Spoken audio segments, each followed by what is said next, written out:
Yes news में आप सभी दर्शकों का स्वागत है। मैं आपके साथ इलियास बड़ेजा। अभी अभी एक ब्रेकिंग न्यूज आ रही है। बीजापुर जिला मुद्देबिहार तालुका के एमजीवीसी बीएड कॉलेज में महिला जब एग्जाम अपनी लिख रही थी तभी उसे लेबर पेन हुआ और उसकी कॉलेज में ही डिलीवरी हो गई है।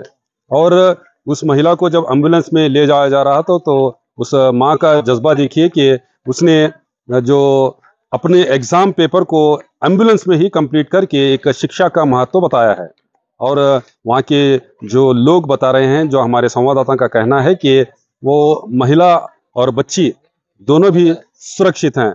इस तरह से जो शिक्षा को लेकर आज बेटी पढ़ाओ बेटी बचाओ जो सरकारें जो ज्यादा महत्व दे रही हैं, इसी के चलते शिक्षा का महत्व इतना है कि उस माँ ने ये जज्बा दिखाते हुए अपने पेपर को वहाँ पर एम्बुलेंस में ही कंप्लीट करके उसे पूरा किया है। अब बताया जा रहा है कि आज तीसरा पेपर बीएड कॉलेज का था। बीएड कॉलेज में वो लिख रही थी एग्जाम को, तभी उसे लेबर पेन शुरू हुए और उसकी वहीं पर डिलीवरी हुई। हम उस माँ और बेटी को शुभकामनाएं व्यक्त करते हैं। उनका जीवन बहुत ही सफल और उज्जवल हो। ಶ್ರೀಮತಿ ಅಕ್ಷತಾ ಹೆಗಡೆ ಅವರು ನಮ್ಮ ಶಿಕ್ಷಣ ಮಹಾವಿದ್ಯಾಲಯದ ವಿದ್ಯಾರ್ಥಿನಿ, ಶ್ರೇಷ್ಠ ವಿದ್ಯಾರ್ಥಿನಿ ಆಗಿ ಯೋಗಾಪಟು ಕೂಡ.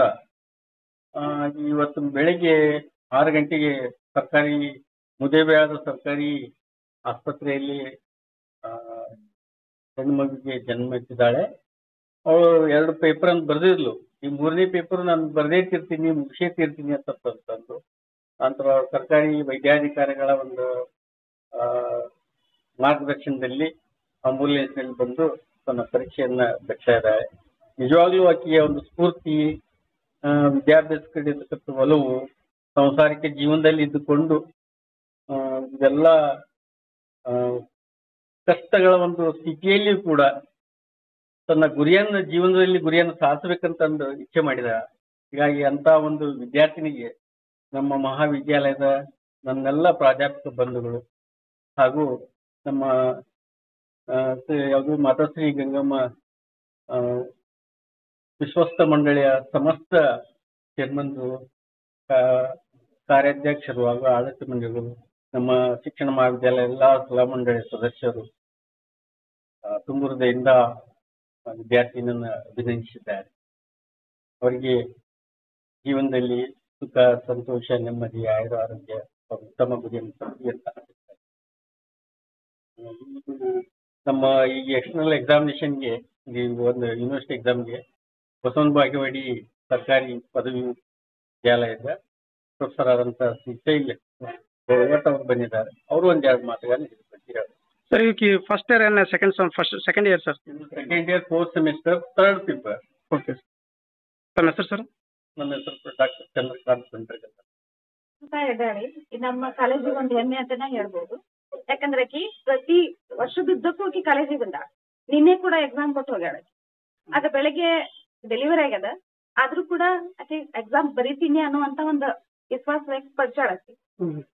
ಮತ್ತ ಆಕಿನ ಧೈರ್ಯ ಮೆಚ್ಚಲೇಬೇಕು. ಸಣ್ಣ ನೆಪ ಮಾಡ್ಕೊಂಡು ಇವತ್ತಿಗೆ ಹುಡುಗಿಯರೆಲ್ಲ ಕಾಲೇಜ್ ಬಿಡೋದು, ಎಕ್ಸಾಮ್ ಬಿಟ್ಟು ಬಿಡೋದು ಮಾಡ್ತಾರ. ಆದ್ರೆ ಆಕಿ ಹಂಗ್ ಮಾಡ್ಲಿಲ್ಲ. ನಾರ್ಮಲ್ ಡೆಲಿವರಿ ಅದ, ಆಕಿ ಆರೋಗ್ಯವಾಗಿನೇ ಅದಾಳ. ಮತ್ತ ನಮ್ ಕಾಲೇಜಿಗೆ ಯೋಗ ಒಬ್ಬ ಪಟು ಆಗ್ಯದಾಳ. ಹಿಂಗಾಗಿ ಆಕಿ ಆರೋಗ್ಯನೂ ಒಳ್ಳೇದದ, ಆರಾಮದ, ಮತ್ತ ಆಕಿ ಎಕ್ಸಾಮ್ ಸರಿಯಾಗಿ ಬರೀಲಿಕ್ಕತ್ತಾಳ. ಇದು ಎಲ್ಲರಿಗೂ ಹೆಣ್ಮಕ್ಳಿಗೆ ಸ್ಪೆಷಲಿ ಇದು ಮಾದರಿಯಾಗಿ. ಇವತ್ತು ಟೋಟಲ್ 4 ಎಕ್ಸಾಮ್ ಅಲ್ರಿ ಮೇಡಮ್? 4 ಎಕ್ಸಾಮು. ನಿನ್ನೆ ಮನೆನೂ ಅಟೆಂಡ್ ಮಾಡ್ಯಾಳ. ಇವತ್ತೊಂದು ಎಕ್ಸಾಮ್ ಅದ, ಆಕೆ ಬರೀಲಿಕ್ಕತ್ತಾಳ. ಇದು 3ನೇ ಪರೀಕ್ಷೆ ರೀ? 3ನೇ ಪರೀಕ್ಷೆ. ಮತ್ತೆ ನಾಳೆ ಒಂದು ಪರೀಕ್ಷೆ ಐತಿ. ನಾಳೆ ಒಂದು ಕೊನೆ ಪರೀಕ್ಷೆ ಅದ. ಇಂಥ ಸ್ಥಿತಿ ಒಳಗೆ ಆಕಿ ಬರ್ದಾಳಂದ್ರ ಮತ್ತೆ ನಾಳೆನೂ ಬಂದೇ ಬರೀತಾಳ ಅನ್ನುವಂತ ವಿಶ್ವಾಸ ಇದೆ. ಆದ್ರೆ ಆ ಸೂಪರ್ವೈಸರ್ ನೀವೇ ಇದ್ರಿ ಮೇಡಮ್? ನಾವಿದ್ದೀನಿ. ಆರಾಮಾಗಿದ್ದಾಳೆ. ಓಕೆ. ತಮ್ಮ ಹೆಸರು madam? SB. Sutar. Madam, delivery ಯಾರು ಮಾಡ್ಕೊಂಡಿದ್ರಿ ಮೇಡಮ್? ಗೌರ್ಮೆಂಟ್ ಹಾಸ್ಪಿಟಲ್ ಡೆಲಿವರಿ ಆಗಿದೆ. ಆ ಸಂದರ್ಭದಲ್ಲಿ ನೀವು ಅಂತ ಸಿಚುವೇಶನ್ ಕಾಣಿದ ತಕ್ಷಣ ಫೋನ್ ಮಾಡಿದ್ರಿ ಮೇಡಮ್? ಫೋನ್ ಮಾಡಿದ್ರು, ಡೆಲಿವರಿ ಆಗ್ಯದ, ಅದನ್ನ ಎಕ್ಸಾಮ್ ಬರೀತೀನಿ ಅಂತ ಹೇಳಿದ್ರು. ನಮ್ಮ ಟೀಚರ್ಸ್ ಎಲ್ಲ ಮೊದ್ಲ ಆ ಡಾಕ್ಟರ್ ಪರ್ಮಿಷನ್ ತಗೊಳ್ರಿ, ಅವ್ರು ಓಕೆ ಅಂತಂದ್ರ ಅಷ್ಟೇ ಬರೀರಿ ಅಂತ ಹೇಳಿ ನಾವ್ ಹೇಳಿದ್ವಿ. ಅವರೆಲ್ಲ ಡಾಕ್ಟರ್ ಪರ್ಮಿಷನ್ ತಗೊಂಡು ಬಂದು ಬರೀ. ಓಕೆ. ತಮ್ಮ ಹೆಸರು ಮೇಡಮ್? ಎಸ್.ಬಿ. ಸುತಾರ್. ಸರ್ಕಾರಿ ಪ್ರಥಮ ದರ್ಜೆ ಕಾಲೇಜು ಬಸವನ ಬಾಗೇವಾಡಿಯಲ್ಲಿ ಕನ್ನಡ ಸಹಾಯಕ ಪ್ರಾಧ್ಯಾಪಕನಾಗಿ ಸೇವೆ ಸಲ್ಲಿಸುತ್ತಿದ್ದೆ. ಕಳೆದ 2 ದಿನಗಳಿಂದ ನಡೆದಂತಹ ಬಿಎಡ್ ಪರೀಕ್ಷೆಯಲ್ಲಿ ಬಾಹ್ಯ ಉಪ ಅಧೀಕ್ಷಕನಾಗಿ ಕಳೆದ 2 ದಿನಗಳಿಂದ ಕಾರ್ಯವನ್ನು ನಿರ್ವಹಿಸಿದ್ದೇನೆ. ಇವತ್ತು ಬಹಳ ಅಪರೂಪದ ಒಂದು ಘಟನೆ ನಡೀತು.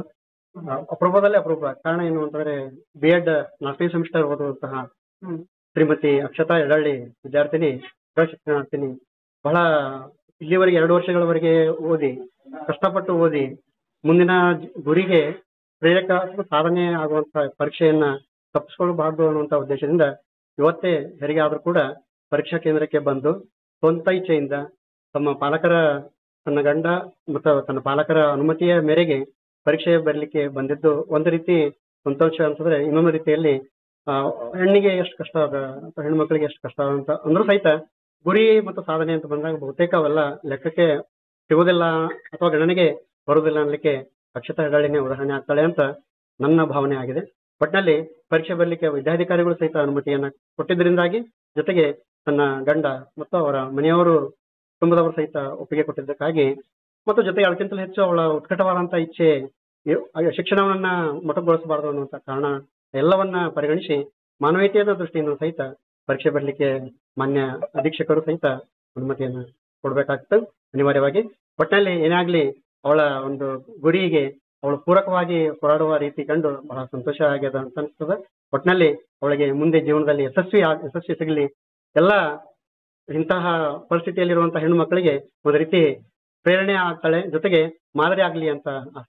ಧನ್ಯವಾದ ಸರ್. ಈಗ ತಾಯಿ ಮಗು ಹೆಂಗದಾರ ಸರ್? ಇಬ್ಬರು ಸುರಕ್ಷಿತ ಆರೋಗ್ಯವಾಗಿ ಇದ್ದಾರೆ. ಡೆಲಿವರಿ ಏನ್ ಸರ್ ನಾರ್ಮಲ್ ಆಗೈತೆ ಸರ್? ನಾರ್ಮಲ್ ಡೆಲಿವರಿ ಆಗಿದೆ. ಡೆಲಿವರಿ ಯಾರು ಮಾಡ್ಕೊಂಡಿದ್ದು ಸರ್? ಡೆಲಿವರಿ ಸರ್ಕಾರಿ ವೈದ್ಯಾಧಿಕಾರಿಗಳು ಮಾಡ್ಕೊಂಡಿದ್ದಾರೆ ಅಂತ ಅವರು ಹೇಳಿದ್ದು ಅಷ್ಟೇ ಸರ್. ಜೊತೆಗೆ ಅವರು ರಿಪೋರ್ಟ್ ಕೊಟ್ಟಿದ್ರು ಸಹಿತ ಎಲ್ಲದರಲ್ಲಿ ಬಹುತೇಕ ನಾರ್ಮಲ್ ಅಂತ ರಿಪೋರ್ಟ್ ಇರೋದ್ರಿಂದಾಗಿ ಈಗ ಡೆಲಿವರಿ ಆಗಿದ್ದಂತೂ ಮತ್ತೆ ಎಕ್ಸಾಮ್ ಬರಾಕತ್ತ ಸರ್? Okay sir. ತಮ್ಮ ಹೆಸರು ಸರ್? ಶ್ರೀಶೈಲ್ ಬಳವಟ್ ಅಂತ ಸರ್. ಓಕೆ.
जैसा कि आप सब जानते हैं कि आप सभी का प्यार हमारे साथ कायम है। इसी तरह से हमारे इस चैनल को प्यार करते रहिए और हमारी सारी खबरों को लाइक, शेयर और सब्सक्राइब करना ना भूलिए। हमारा यही मकसद है कि आपको हर खबर जो है जैसा है वैसा ही आपको हम दिखाते रहेंगे, ना किसी का पक्ष लेंगे, ना किसी के विरोध में जाएंगे। हमारे कदम सच के साथ।